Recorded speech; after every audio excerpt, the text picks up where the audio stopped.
Okay, I'm Ellen Hammel. I'm a secondary English education major with a reading and speech communication minor. I've always loved to read and write, and so from a young age I never really went anywhere without a book. And I guess as I got older, I got more into writing, and I started writing poetry kind of as an outlet and reading as a hobby.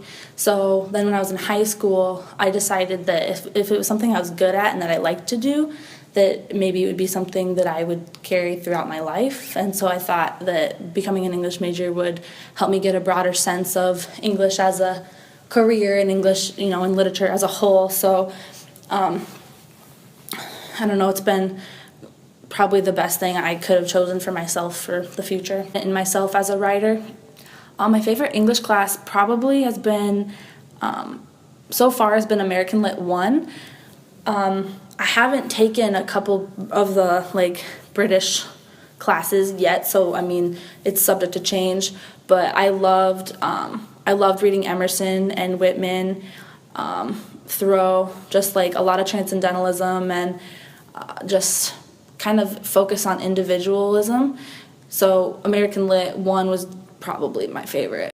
English for me has really influenced me to focus more on classical reading and literature.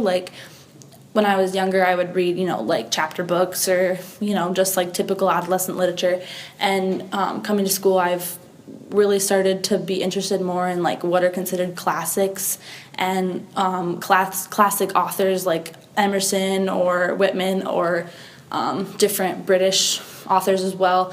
So it's kind of broadened my horizon of what I take to be English lit. I've enjoyed writing a lot more. I used to, just write poetry, and now I can write more essay format and, feel confident in myself as a writer. I'm in the book club, the USD Reading Council. So we do a lot with promoting books and reading for younger children and helping them get books if they can't afford anything or anything like that. So we do a lot of stuff to promote reading in younger kids so they want to read when they're older. So that's been something that's been really good too. All right, so I'm reading from Life of Pi by Yann Martel. This is one of my favorite books just because it's a lot different from anything I've ever found, and it kind of makes you contemplate a lot of things at the end. Clouds that gathered where ships were supposed to appear, and the passing of the day slowly did the job of unbending my smile. It is pointless to say that this or that night was the worst of my life. I have so many bad nights to choose from that I've made none the champion.